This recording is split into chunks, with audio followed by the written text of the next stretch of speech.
Bonjour à toi internaute. Bienvenue dans le monde de la business intelligence en français. Tout d'abord, la présentation que tu vas voir est issue de slides que j'ai réalisés conjointement avec d'autres étudiants lors de ma première année, non plutôt ma dernière année dans une école d'ingénieur en informatique qui s'appelle l'EPITA. Je ne sais pas si tu connais. Enfin bref. Donc cette présentation est le premier épisode de la première saison sur l'ABI et moi. Cette présentation est en quelque sorte une vision que j'avais partagée lorsque j'étais étudiant avec d'autres étudiants sur la business intelligence et ses différents concepts, les différents cas concrets qu'on pouvait apercevoir, etc. Mais trêve de bavardage, commençons tout de suite à présenter le premier slide, qui est en fait un nuage de mots. Comme tu peux le voir avec la légende, nous avons ici tous les problèmes et besoins qui sont liés à la business intelligence. Alors là, c'est un petit peu disparate, mais tout va prendre son sens au fur et à mesure. Ensuite, nous avons des concepts en jaune gras police normale. Ensuite, nous avons des concepts émergents, c'est-à-dire des pistes de réflexion pour le futur. Et finalement, nous avons tout ce qu'on va appeler l'intégration, l'implémentation de la business intelligence dans le monde d'aujourd'hui, avec à la fois des outils et des éditeurs et des langages propres à la business intelligence. Continuons donc avec la présentation. Tac. Bon, slide de présentation. Oui, j'ai été dans la spécialisation SIGL. Tout d'abord, la problématique des entreprises. Elles cherchent à réduire leurs coûts et maximiser leurs profits. C'est une vérité absolue. Elles cherchent à mieux comprendre et exploiter leurs données. Toujours une vérité absolue. Elles souhaitent gérer des volumes de données toujours plus importants.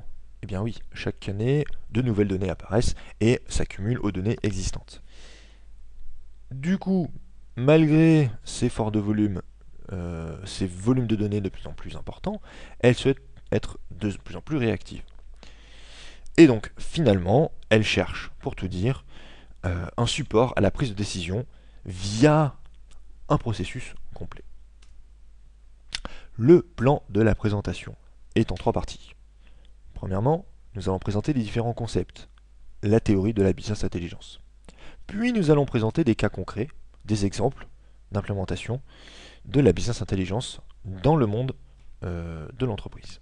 Et puis, nous finirons avec différentes pistes de réflexion, des évolutions possibles, parfois utopiques, de la business intelligence.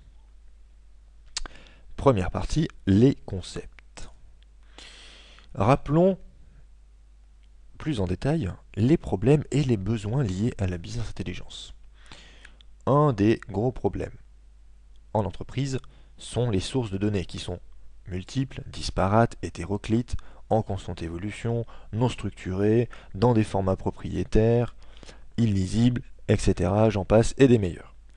Elle souhaite également traiter des volumes importants de données. Effectivement, les sources de données sont de plus en plus hétéroclites, mais également le volume des données est de plus en plus important. Elle souhaite, à partir de ces données-là, extraire, analyser uniquement les informations utiles et pertinentes à leur activité ou à leur secteur d'activité en interne.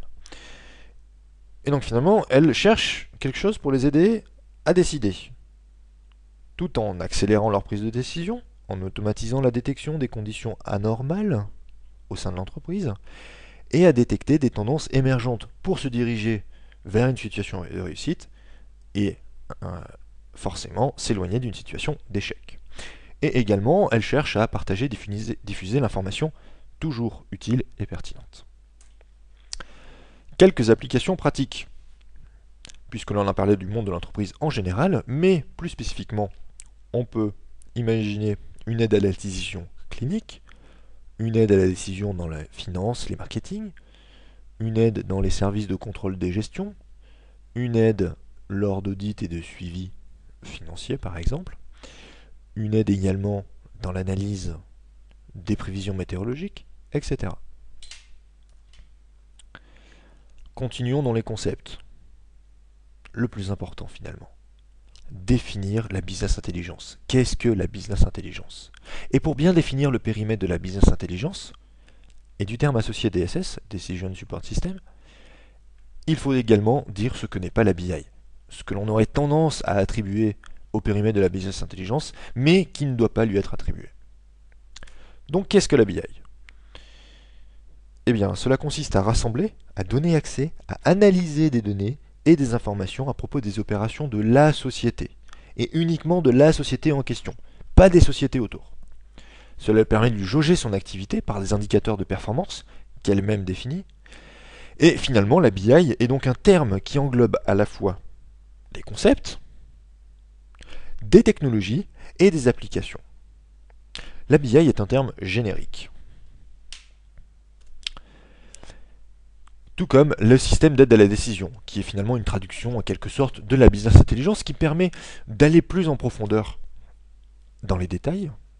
Par exemple, on traduit donc Decision Support System par aide au processus de la décision. Qui est une décision? Finalement, c'est un choix entre plusieurs alternatives basées sur l'estimation des valeurs. C'est tout à fait ce que fait la business intelligence. En se basant sur des scénarios chiffrés, elle permet de proposer plusieurs solutions. Et donc, finalement, la BI cherche à être un système d'information plus ou moins interactif, flexible et adaptable, malléable, pour pouvoir le visualiser en fonction des différents contextes. Ce que n'est pas la BI, ce n'est pas de la competitive intelligence. Comme je le disais tout à l'heure, la BI ne permet pas de auditer les entreprises externes, soit directement concurrentes, soit indirectement concurrentes. La BI s'intéresse vraiment uniquement aux données en interne de l'entreprise, aux données propres à l'entreprise ciblée. Ce n'est pas non plus un outil de CRM, Customer Relationship Management. On ne cherche pas à suivre des clients, à gérer les relations avec ses clients, fournisseurs, clients, etc. Ce n'est pas le but de la business intelligence. Et ce n'est pas non plus un outil de prospection. Cela rejoint le point sur la competitive intelligence pour dire que la BI se concentre uniquement sur l'environnement interne de l'entreprise grâce à des outils de suivi en interne. Nous venons donc de définir le périmètre de la business intelligence. Mais finalement, qui utilise, qui met en œuvre, qui implémente, qui intègre ces différents concepts liés à la business intelligence? Et bien souvent, ce sont des grands comptes. Très souvent. Plus rarement des PME, dans le cas où ces PME doivent traiter un fort volume d'informations. Les acteurs impliqués sont divers. On voit management, il peut y avoir également directeur financier, contrôleur de gestion, etc., etc., et j'en passe, et des meilleurs.